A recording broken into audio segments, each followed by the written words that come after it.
Sinubukan kong i-compare ang pag-loan sa tatlong application na madalas nating ginagamit sa pag-send at pag-receive ng pera, pati na rin sa pangbayad ng bills at iba pang gastusin. Sa tatlong application na ito, pinakasikat ang GCash. Kasunod ang Shopee at Maribank, dating Siabank, na karaniwang naka-associate sa Shopee. Ang Maribank ay isang digital bank na nag-o-offer din pala ng online loan. Loan products ng bawat app: GCash, GLoan, Shopee, S-Loan, Maribank, Maribank Credit.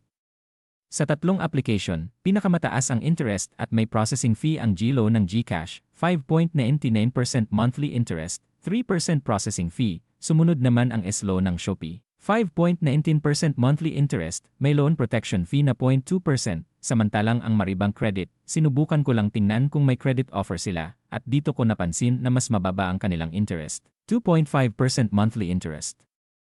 May documentary stamp tax, pero minimal lang ang kaltas. Kailangan mo lang i-activate ang credit feature, at halos instant ang activation, lalo na kung madalas mong ginagamit ang apps.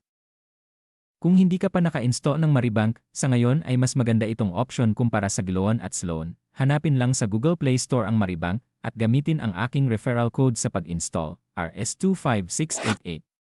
Depende sa inyo kung saan kayo convenient mag-loan.